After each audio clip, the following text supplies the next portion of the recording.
everyone. It's terrific to see so many familiar faces and also plenty of unfamiliar faces, which suggests the makeup for a good conversation. I'd also like to acknowledge the traditional owners of the land on which I broadcast from, the Wurundjeri people of the Kulin Nation. Pay my respects to elders past and present. Acknowledge the relationship between people and country, and acknowledge country itself. If you see me looking off to the side, I promise I'm not severely distracted or anything. I'm just actually trying to keep an eye on the time because my clock's over to the right. But just to acknowledge a little bit about CSI, though Rhonda's given us a good entree to this series. CSI and Centre for Social Impact is a partnership between the University of New South Wales, University of Western Australia and Swinburne University. We exist to create a better world, a fairly big objective, with a focus on our catalytic activities, our research and our education across Australia and beyond. Before I get into what I wanted to talk to you about today, I wanted to do some acknowledgements beyond acknowledgements of traditional owners, and particularly the CSI Swinburne team, of whom several are on the webinar today. What we do together, and even though I'm often the head voice, there's a lot of people who go into doing the great work that I think we do. I particularly want to acknowledge more than 700 social enterprises and not-for-profit organisations. In fact, I could probably ratchet that up to close to 1,000 who've participated in, guided, sometimes commissioned the work that we do in the social enterprise space. And all of the work that we do is fundamentally a co-production, drawing on different kinds of expertise, capabilities and abilities, and it's all really important that we bring it together. So hence I am really excited that you're all here today. I want to particularly acknowledge our funders and our partners in our many areas of work, but I did want to just make a call out, shout out particularly to Social Traders and the Westpac Foundation, both of whom have been involved with research activity with me for over a decade and precede my involvement with CSI Swinburne. Without them, I suspect CSI Swinburne might not exist, at least not in its actual form. And also the CSI communications team, including Rhonda, who's done a fabulous job putting this program together. So what are we going to talk about today? Well, I have to acknowledge that I struggled a little bit with this. Originally, I was going to give a presentation on a particular piece of research that we've been doing, because I'm really quite keen to get into what are the impacts of social enterprise, which I think is an underdeveloped and discussed and researched topic. But we've got a mini-series, as I've promoted on social media, of social enterprise research presentations over the next few weeks, and other colleagues will be speaking particularly about some of that impact-driven research. So particularly Aurora Elms and Luke Terry from Vanguard Laundry Services. I think Aurora's on the call today, and they'll be talking about the impacts and outcomes of the 3-year evaluation that we've done with Vanguard thus far. So really what I thought I would do, having talked to a few colleagues, was do a bit of scene setting about, you know, where we might, what we need to know about the fundamentals of social enterprise, where we think it might be going, and what's going on right now with regard to COVID-19, but also what the opportunities and challenges are going to be in a post-COVID world. I'm really keen to hear from all of you, well, possibly not all of you, but many of you, and acknowledge that we do have a mixed group. We've got some people who are very, very new to social enterprise, and we've got some serious old hands, and I mean that positively, and I'm looking at Sharon's face as I say that, Sharon, who are here with us today. And so for those of you who are old hands, can I just implore you to bear with me while I go through some basics, and can you please use your experience to share with others through the chat function any links, resources or suggestions you have. For those of you who are new, please disrupt the old folk by asking questions and making any challenges that you've got to any of our received truths and presumed ideas about what we're talking about. So what are we talking about when we talk about social enterprise? Well, I've just chucked up a definition that I helped write, which is, yes, definite love to all the present elders. Thank you. So what are social enterprises? Social enterprises are organisations that exist to create public or community benefit. They trade to fulfil their mission. and they reinvest a substantial proportion of surplus or profit in the fulfilment of their mission. That's the definition that was created through the Finding Australia Social Enterprise Sector project, first in 2010, retested and kept in 2016. I'm not going to talk about definitions today. I've recently done another webinar about how that definition emerged. But just to say that, I guess the key things to note in it is there is no universal definition of social enterprise in Australia nor in the world, but these factors do contribute to most definitions of social enterprise, that they are purpose-led, that they trade, and that they reinvest income in the fulfilment of their purpose. You'll see to the right-hand side, and people will note that I'm commentating my slides. That's because we're aware that a few people are phoning in rather than watching the slideshow. To the right-hand side of the slide, we've got a map there of social enterprises which came from the Finding Australia Social Enterprise Sector 2016 project. And I'm noting that the data are a bit old, but at this sort of macro level, we wouldn't normally see a huge variation over a few years, although of course right this minute we're in a particular moment in history where we're probably going to see a fairly significant change to this map over the next year or so. But this shows you a representation of in Australia are micro, small and medium businesses. That just reflects the patterns of the mainstream economy generally. So, you know, we also in mainstream economy have a large proportion of small to medium enterprises. But in terms of what the implications are, I think they're twofold. On the positive side, from my perspective, and I am going to editorialise a bit, that means that they're usually adaptive and flexible. On the negative side, it can be challenging for them to access capital, and it can be challenging to coordinate and capitalise where social enterprises are seeking to scale up, although not all do. They serve mainly local missions and markets, which I think has big implications in the COVID-19 situation. But one big surprise from the Map for Impact project, which was a deep dive mapping project we did for the Victorian government 3 years ago, was that nearly 30% of social enterprises reported to us that they're actually involved in the export industry, so working into international markets as well. They are economically significant, and we don't have good benchmarking figures for the whole of the country, but what we do know in Victoria, and to the right you'll see some infographics from the Map for Impact project, that they generated, the year that we did that project, they generated about $5.2 billion in the Victorian economy, which is approximately the equivalent to the aviation industry, or was at that time. Clearly the aviation industry right this minute is in some pretty significant flux and possibly trouble. Another thing to note about social enterprises in Australia is that they are productive and efficient in relative terms compared to small to medium businesses. So there's two pieces of research that show this. The research that we did for Map for Impact, and we published a journal article out of this, which demonstrated quite clearly that social enterprises are productive and efficient, which goes against some of the narratives, earlier narratives we've heard about social enterprises not really knowing what they're doing from a business perspective.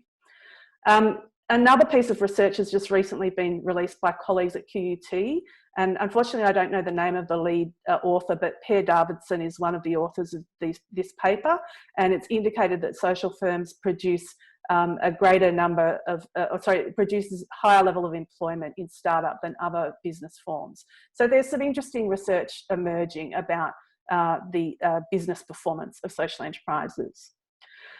Another thing that we know from the Map for Impact project is that social enterprises, broadly speaking, are demonstrably more inclusive in their governance, their management and their staffing than private for-profit counterparts. So particularly notably from Map for Impact was that 50% of social enterprises in Victoria are women-led.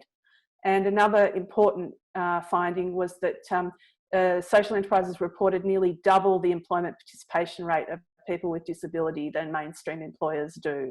So it's partly to do with the missions that social enterprises are focused on, and partly to do with a wider sensibility to inclusivity, I think, is driving that characteristic.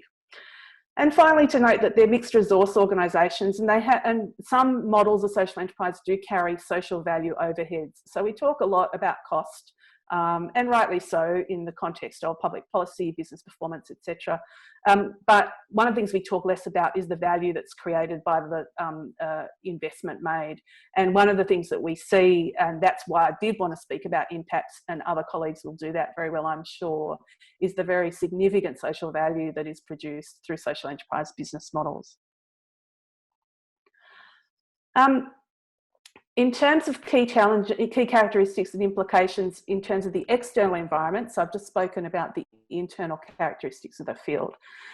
In terms of the operating environment, we've got a mixed economy of social enterprises in Australia. They're registered and incorporated under a variety of legal forms. And on the plus side, that means that there's a great deal of flexibility when you're choosing your social business model, although there's possibly a few lawyers in this conversation who might disagree with my proclamation that that flexibility is available and good. The negative aspect of it is that there's low visibility. So unless social enterprises collectively self-identify as being social enterprises, it's quite hard for government and funders and impact investors to find them. And that's been an ongoing challenge for the field. We have a national history of enterprising not-for-profits and cooperative business in this country, which means that we know how to do this kind of work, and that's a real plus. But on the negative side, we do experience some path dependence, which is, you know, academic speak for doing what we're used to doing, and that can lead to a loss of innovation, although I'm certainly not suggesting that as a group social enterprises lack innovative capacity. I would in fact argue quite the opposite. And then I guess the most problematic situation from my perspective as a political sociologist is that they've had patchy and uneven policy support in this country for a long time. And we see peaks and troughs in government interest in the role of social enterprise and the wider social economy, in public value creation and economic and social performance. At the moment, what we see at the federal government level is a strong interest in social impact investing, and some of you will be involved in the current consultations and work that's been done by the Social Impact Investing Task Force and the associated scoping study that's being done by the Department of Social Services. And then at state level, we see significantly, I would argue, deeper involvement in enabling the social enterprise field. And we've seen leadership from particular states, and the risk of sounding parochial, I would acknowledge Victoria as being a lead in that area. And the state emphases have been largely to date on some version of inclusive economy and the role of social enterprise in helping produce a more inclusive economy, and also in the role of social procurement or purchasing against a social bottom line as a major policy lever that can potentially be pulled to help stimulate markets for social enterprise. So I just want to move on now to what's going on in relation to COVID-19, and I'm moving away from social enterprise here and talking in more general terms, and I'll then come back to the links in terms of social enterprise. And this is really the world according to Jo. This is not based on systematic review of what's going on. Frankly, the environment is moving too fast for all of us, and we're all a bit knackered, I think. So I'm doing my very best based on the information available to me. But what are we seeing? Well, one of the things I think that we're seeing is very glaringly something that many of us who are in the business of social change know, which is that residual service systems of all kinds are inadequate for a pandemic response. So to the right-hand side of the slide, you'll see an image of someone being caught in a net by a whole group of other people. This is a copyright-free version of a cartoon that many of you will have seen doing the rounds, which was actually a picture that shows socialism catching capitalism. And unfortunately, I wasn't able to find a version of that cartoon that wasn't that I could even buy to use for the slides. So that's probably my bad, but just noting that this is my weak attempt at trying to replicate that particular bit of entertainment. But I think, that is something that we are seeing. We're seeing the federal government stepping up through JobKeeper and JobSeeker arrangements, recognising that our employment services system is just not up for the kind of issues that we're dealing with at the moment. Our public health systems have not been up for what we're dealing with at the moment. But it's not just those service systems. There are other systems that are being disrupted, and we're seeing challenges. So food production and distribution systems, our online capabilities, and some of you will have been part of the digital inclusion webinar that we did a couple of weeks ago. There's a whole lot of systems that are not up to the job, and they're systems that are produced through existing logics of neoliberalism, I would say, and we're seeing that they're not adequate. Another thing we're seeing is that resource coordination is absolutely critical, and isn't it fabulous that we have a national cabinet in Australia? What a fantastic initiative that is, and kudos to the Prime Minister for setting that up. The coordination of resources is truly important, but we're also seeing that there's resilience in distribution, diversity and localisation of those resources. So the coordination is important rather than the centralisation. In fact, centralisation of resources is making us quite vulnerable in some contexts of this particular crisis. And another thing we're seeing is that collaboration is truly valuable, and I'll get back to this in the context of social enterprise in a minute. But bootstrapping, that is doing your best with your internal resources, begging, borrowing and stealing, is really hard when everyone's doing it at the same time. And that, you know, so one of the great assets of social enterprise field in my experience has been its capacity to innovate and bootstrap and find collaborative opportunities for making the most of resources that are available. But it's particularly challenging when we're in a situation of resource paucity. What are we going to see in the world post-COVID containment? Well, those of you who know me and have seen a couple of things I've written on social media recently know that I'm no futurist. I'm not comfortable with setting out scenarios of how it's going to be. I'm just deeply nervous that it'll go in another direction, and at some point someone will be really mean to me about it. So I'm not going to attempt to do that in any major way. And probably what I'm commenting on are things that are simply well known to all of you. But the main ones that I wanted to highlight are that the major shocks to employment and economic activity that are occurring are going to involve those who are already disadvantaged being left further behind. So we're going to see a widening of inequality as a result of what's going on right now. I think it's important to acknowledge emotionally what's going on for us all. We're collectively processing trauma, and that is not an insignificant thing. And in business and professional contexts, often we don't talk about the emotional, but I'm not prepared to leave it aside today. This processing of trauma is leading to, you know, the second pandemic of mental illness, loss of educational opportunities, which is particularly damaging for our young people, upswing in family violence, and all of these are manifestations of the processing of trauma, among other things. We're seeing the reconfiguration of some of our services systems, so very rapid response in terms of you know, our employment services system, for example.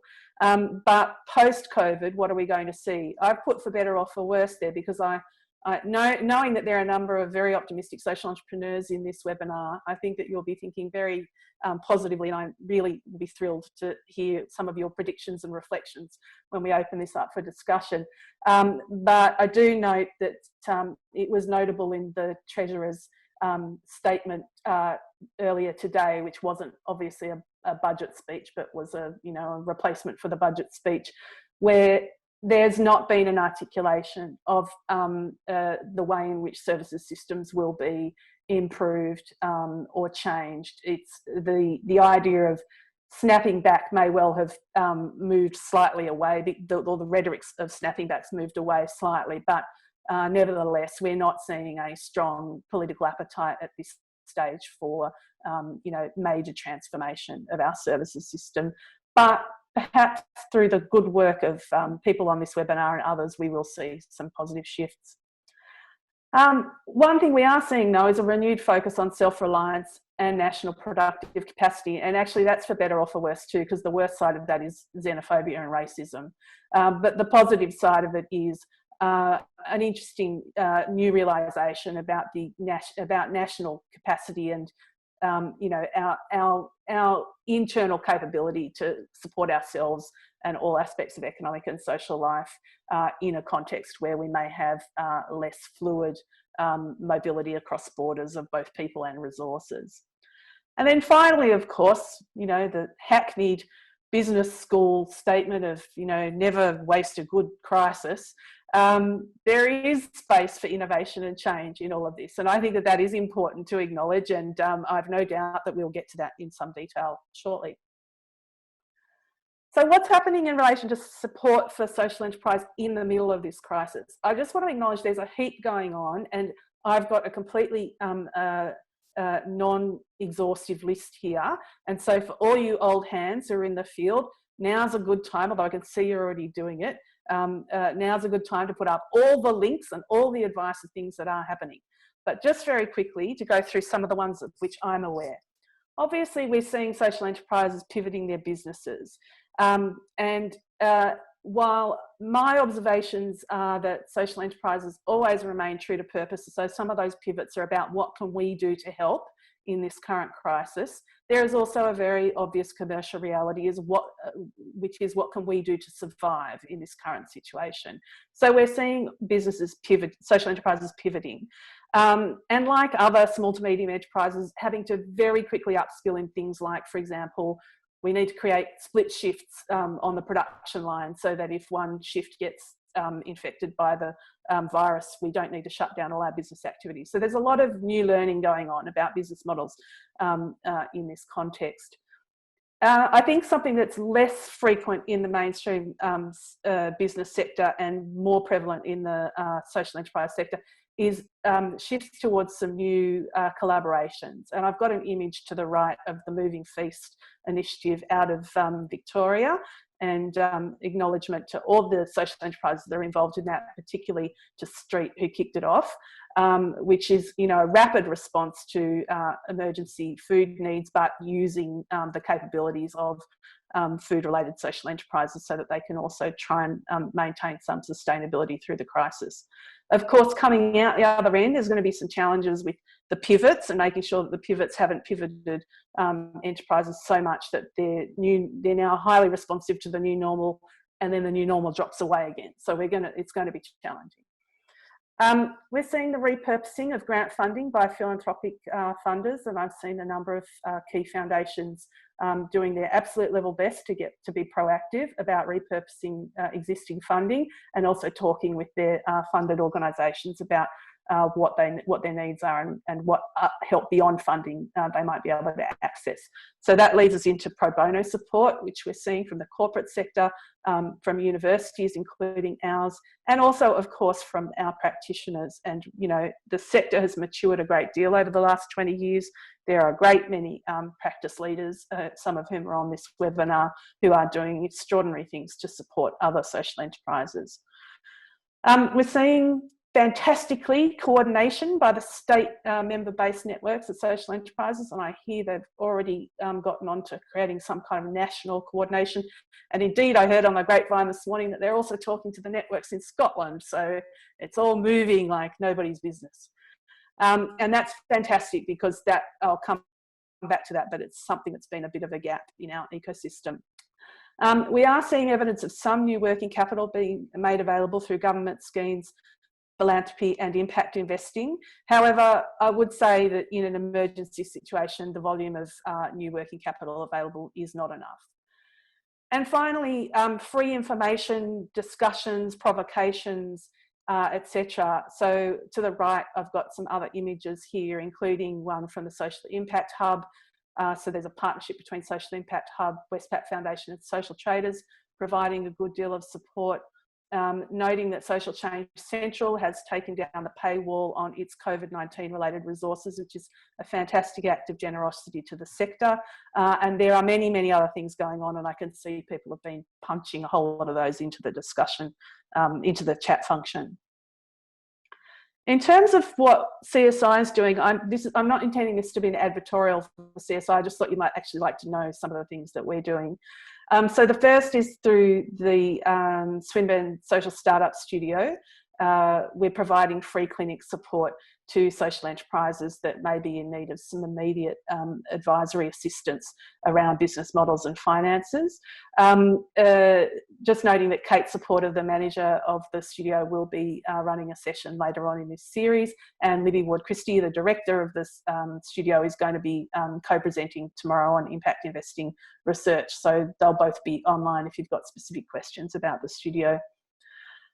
We are finalising several projects on the impacts that are produced by different models of social enterprise, and I'm really keen to get that material out as quickly as we reasonably can while maintaining the rigour of the work, because I do think that, you know, we talk a lot, collectively talk a lot about the social impacts of social enterprise, but we haven't done a lot of rigorous research and evidence collection on this, and I think that, you know, that's a gap in terms of any advocacy efforts that social enterprises wish to make. We are also doing some new research on the cost structures of work integration social enterprises. So just so people know, you know, so what we call work integration social enterprises, about 1/3 of the sector in Australia who focus explicitly on creating employment for people who are highly disadvantaged in the labour market. What we haven't had to date is good benchmarking of what it costs to create the social value associated with employing people who are highly disadvantaged and often largely in trainee status while they're working in the social enterprises. So we're doing a small piece of work to benchmark that, which we hope will become a tool that our colleagues in the advocacy space may need to use. And we're also doing work at the moment. We're just starting a new project on the implementation of social procurement policy frameworks in Victoria and Scotland. And that's a long way off having outputs, but I'm happy to talk to anyone about it who's interested. Impact 2020 is obviously a program of webinars, and you're in them, so I don't need to explain that to you. The other couple of things to let you know. One is that we've recently received a small grant from Lord Mayor's Charitable Foundation to curate and collate the available applied evidence on social enterprise and social innovation in Australia. And this is not going to be owned by CSI. It's going to live in the Creative Commons, but we're committed to stewarding it and ensuring that it's, you know, remains live for a while. But we've got at least 8 universities willing to help us with this endeavour. And it won't just be about academic evidence. It's all, you know, any good applied evidence that's out there.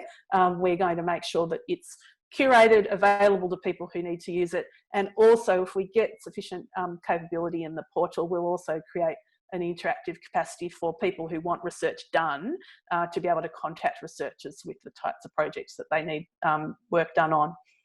And then finally, just to let you know about the Building Back Better research program. So CSI has committed to investing from its own corpus in a program of work which will include a for-purpose sector pulse survey, which will become a longitudinal piece of work.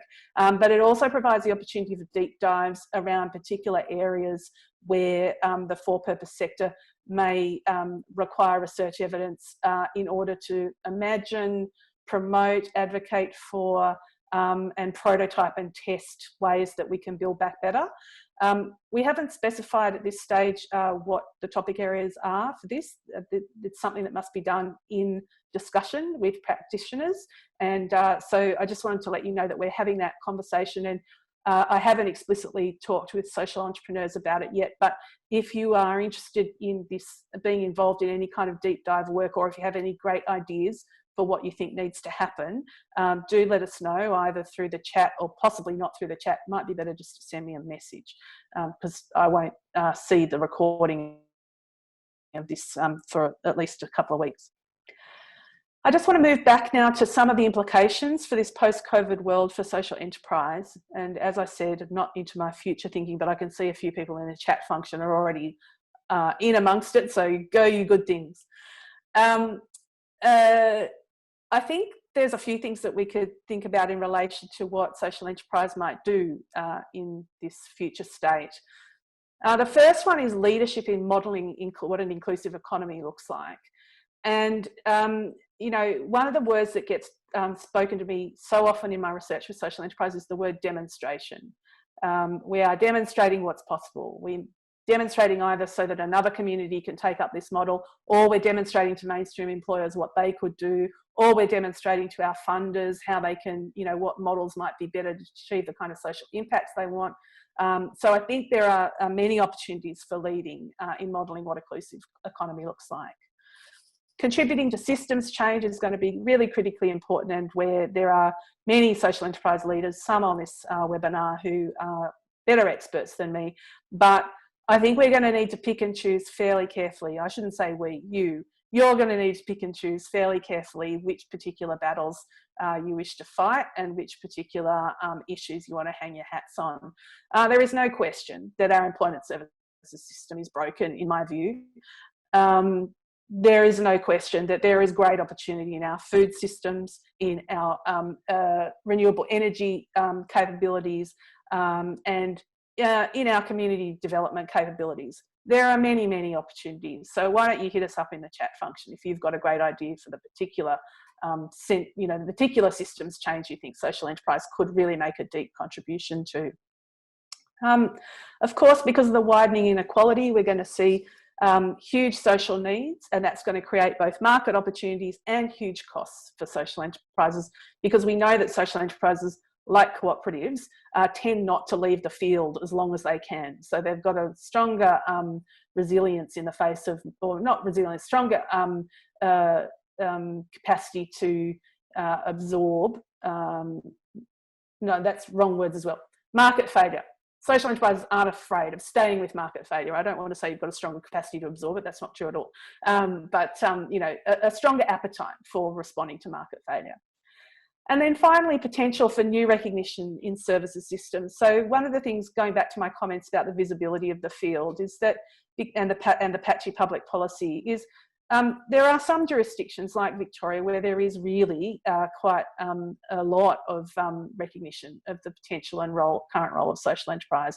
But across the board, social enterprise is seen as a very marginal actor and often is not recognised in any formal way and doesn't command legitimacy in existing services systems. So there's potential here, if advocacy is done well, for new recognition of the sector in these systems.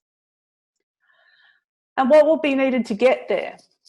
Well, I think this is my sort of call to action, and you know, acknowledge, as those of you who know me know, that my ongoing perpetual strapline is that my greatest value to social enterprise, and CSI Swinburne's greatest value to social enterprise, is our independence from you, and you don't want to get rid of that. So I'm not an advocate, but these are just some thoughts about what could be done, and I want to end with that in terms of, you know, getting your feedback on what you think will be needed to get there. The first is a coordinated voice to government and investors, which frankly we've never had in this country, and that's why the coordination of the current member networks is really important. But I would suggest that the member networks also need to think about other actors in the ecosystem and how their voices are coordinated in to what's being set out for government and investors for the future potential of social enterprise. We do need greater evidence of social impacts and cost structures, and I'm not just saying that because I'm a researcher who does a lot of that work. I genuinely think that, you know, one of the reasons why I get 15 calls a week from various organisations wanting to know about the evidence is because the evidence is not as widely there as it should be.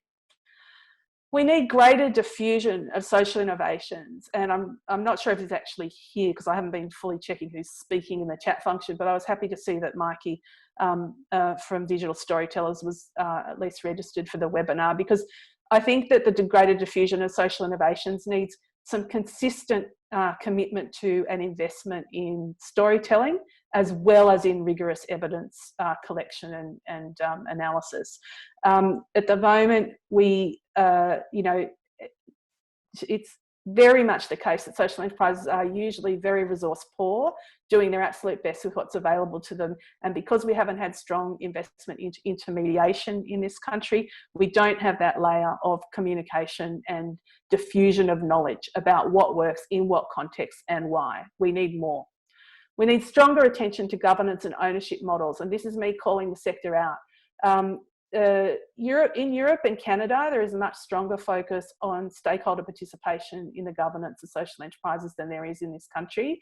And it is an ongoing silent issue that I think needs to be addressed.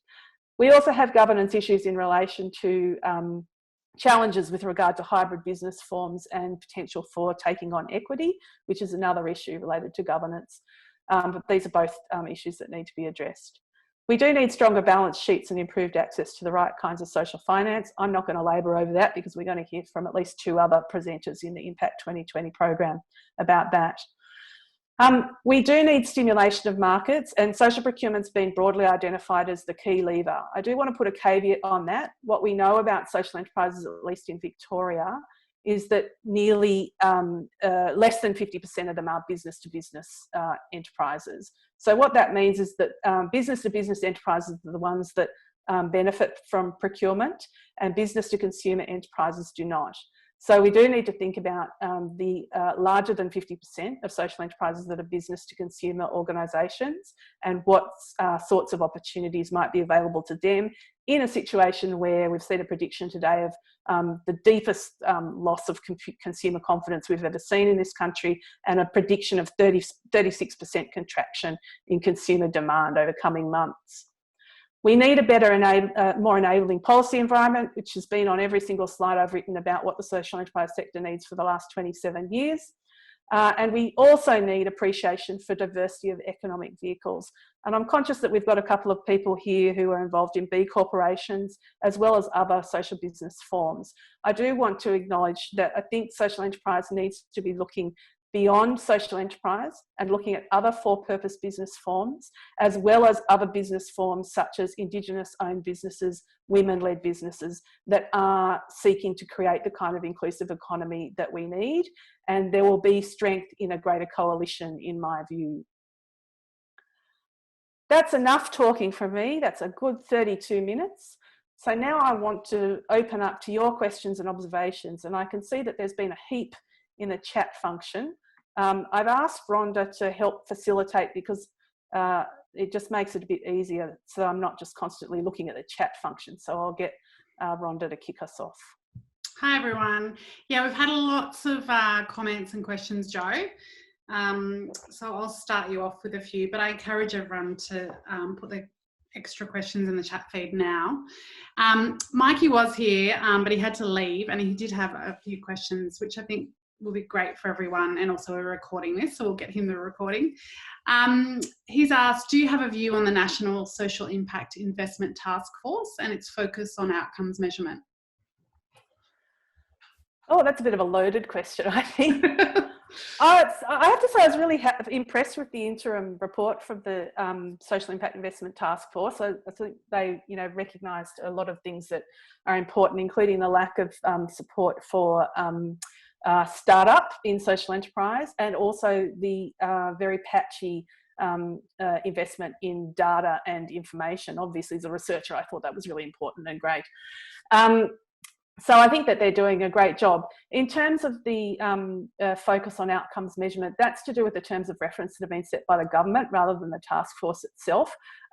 We do know that measuring, communicating social impact is an ongoing bugbear.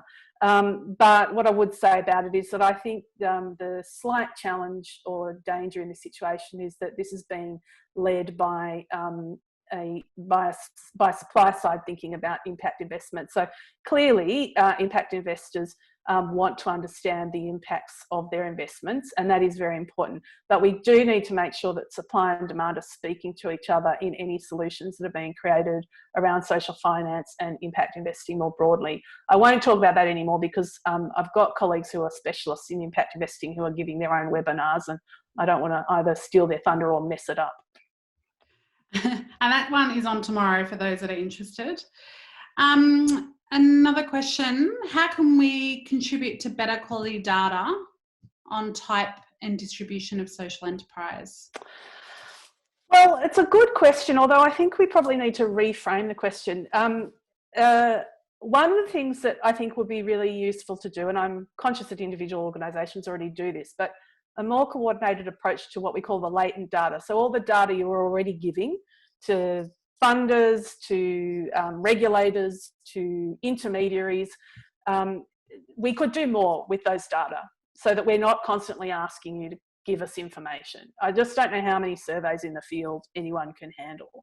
That's one of the things. I didn't go into any of the details about tools that we're creating at the moment, but CSI Swinburne's creating a few tools out of various projects that we're doing, and part of the goal of that is to create free or low cost tools that small to medium enterprises can make use of. But then the flip side is that with your explicit agreement, we then use the data in a de-identified way. So what you're inputting in order to get an output for yourselves, like a report on your performance, we can then use at the back end so that we can make better sense. But that said, nothing beats genuine investment in a national data strategy, and we haven't had any such investment. The federal government has not invested in any of the national mapping research that I've led, and I'm not aware of them having invested in any.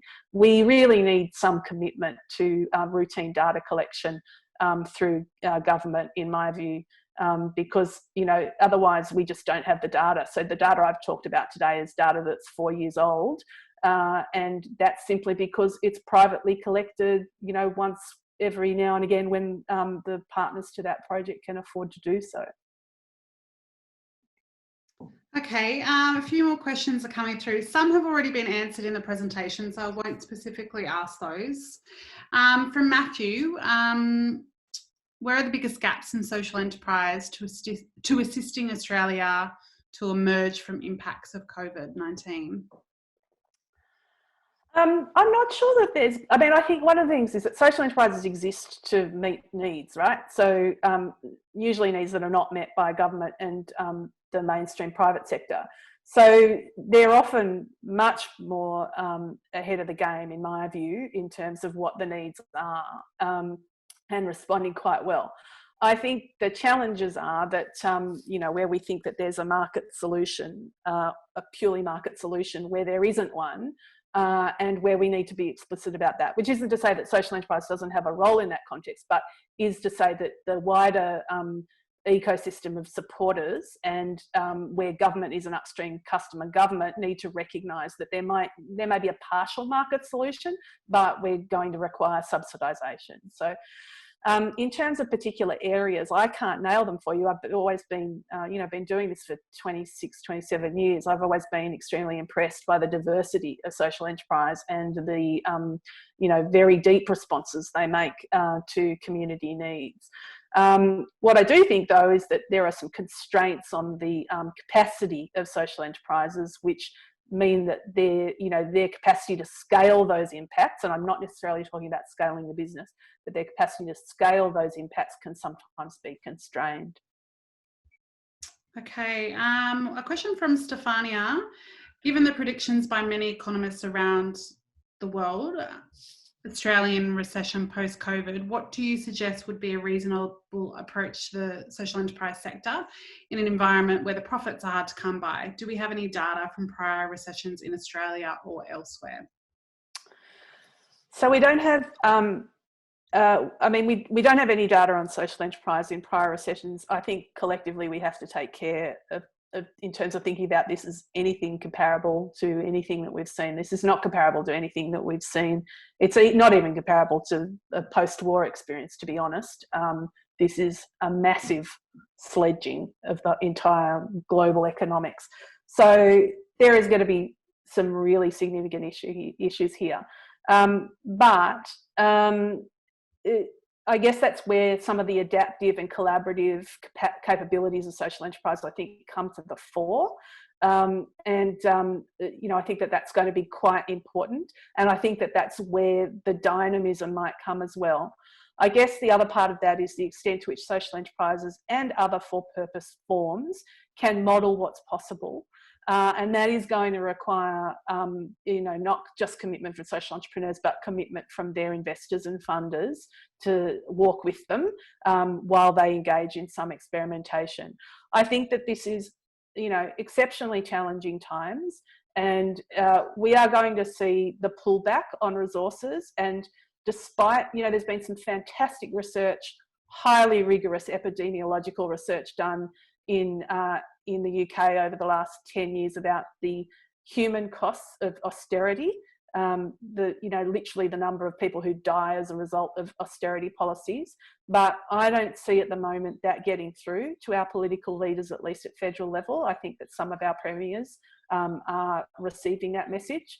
But I think that there is a political fight, not a fight, a political argument or a political contest that's going to need to be had, as well as a business one, to try and see the potential for social enterprise in this not brave, this scary new world. Very scary. One from Sharon.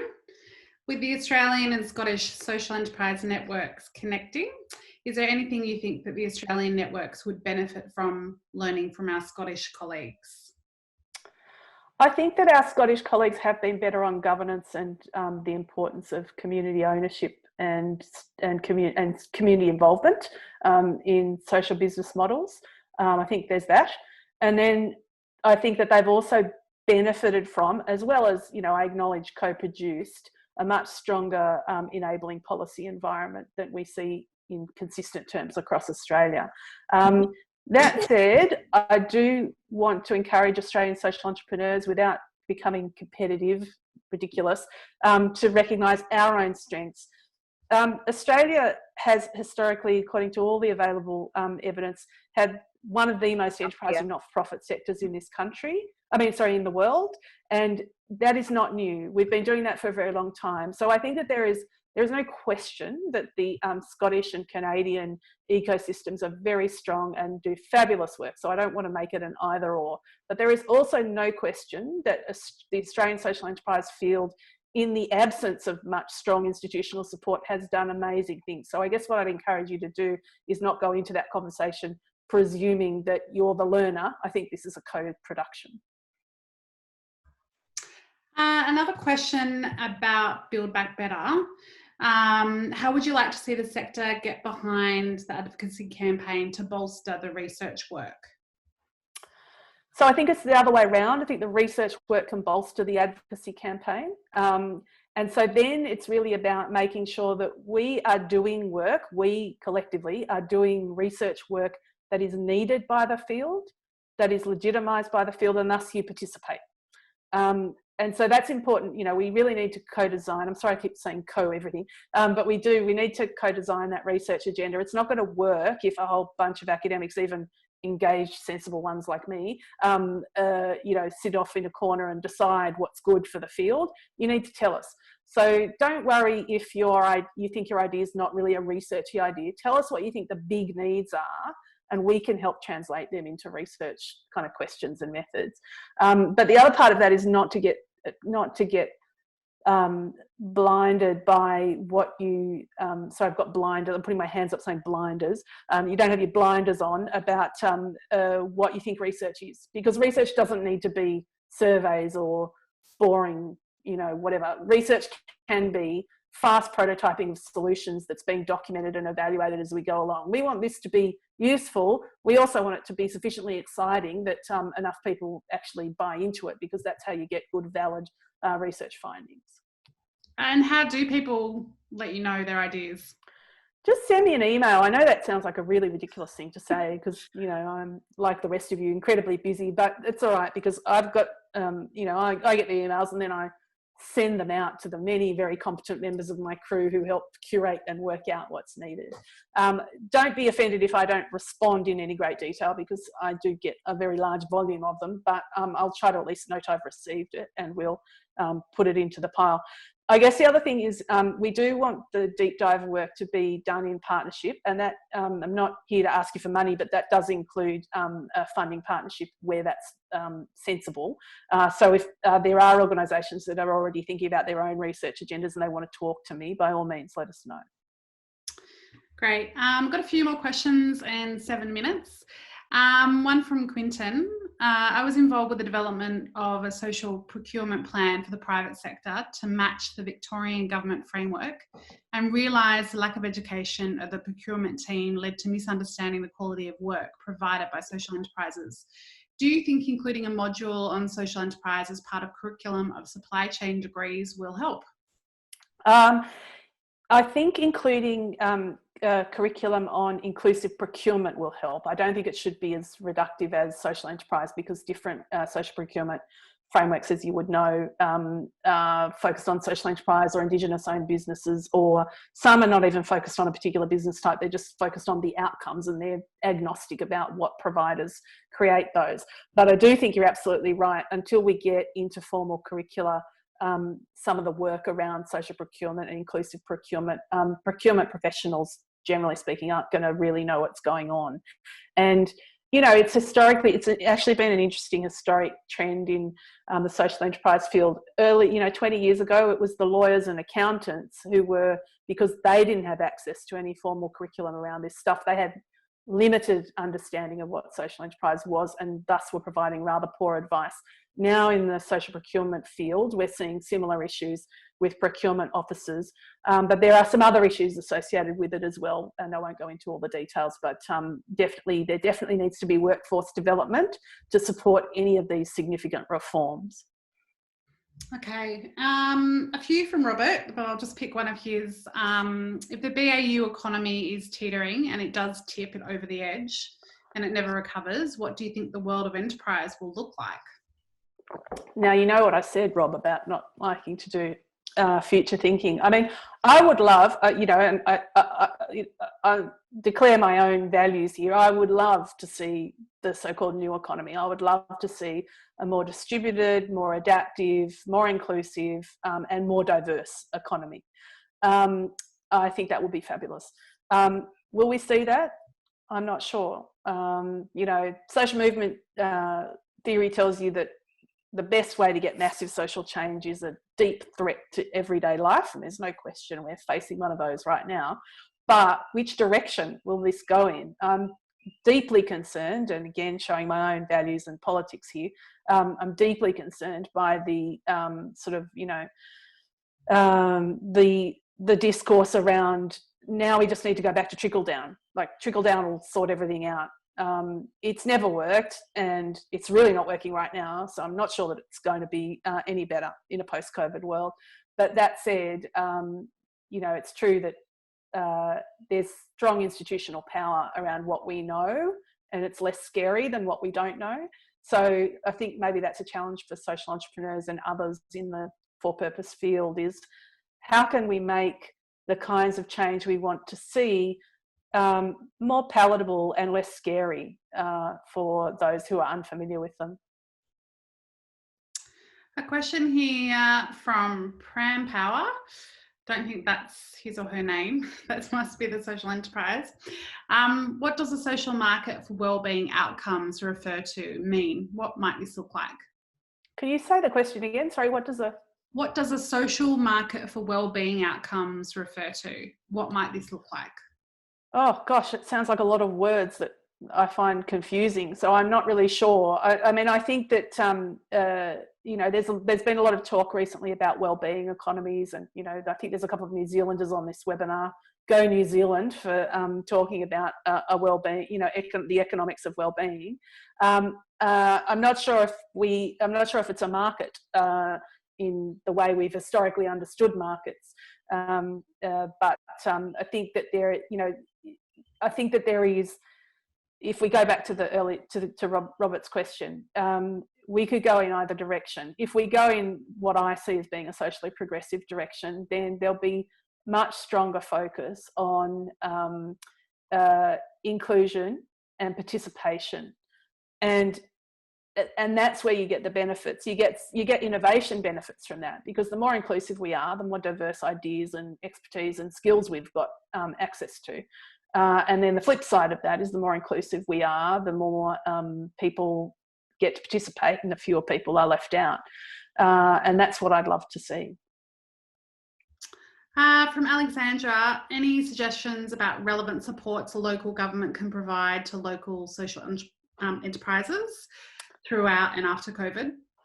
So I just want to do a shout out to local government, because local government were also very active in the webinar I did in digital inclusion. It's really fabulous to have local government staffers, and also people who are interested in local government, I'm not making a presumption about who you are, coming to these webinars. and as I said at the last webinar I presented on, local government sits alongside community organisations as the civic infrastructure of our nation. And there is a huge amount that local government can do within its own remit, but also in partnership with the social economy. And, you know, there's direct support, which we're seeing some of. Quite a lot of LGAs have announced various funding and opportunities. There is the creation of work opportunities for social enterprise. So we go back to the procurement idea, but also, you know, using the influence of local government with supply chain partners and others to think about what kinds of work opportunities can be created. But the other thing is the sharing of expertise and knowledge about what works in relation to creating effective social change. And I think that that's where, you know, because social enterprises are often literally too busy running the shop to have those kinds of conversations, there is a loss of knowledge, an aggregate loss of knowledge. And I think if local government can play a role in helping to enable the sharing of that knowledge at a local level, I think it would add significant value to different LGAs.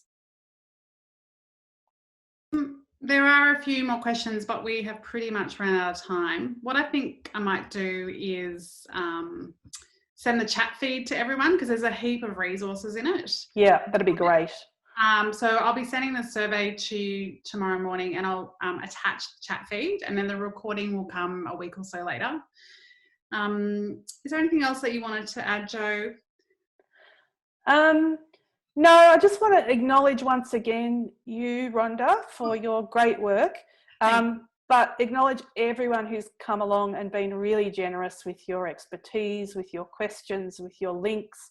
Those of you who know me, and the many of you, not many, the proportion of you who I know that this is always a collective effort, and I really, really value your contributions, and I hope that this has been an opportunity at least to gain access to some information, connect with someone through the chat function, or recast your own thinking about what you think the next steps are for the field. So thanks for coming along. Definitely. And if you want to check out any other webinars, there are a whole heap around social enterprise. Check out impact2020.online. I'm sure I'll see you at a future webinar, and thanks to you, Jo, for that wonderful presentation. See you later. Thanks, everyone. Bye.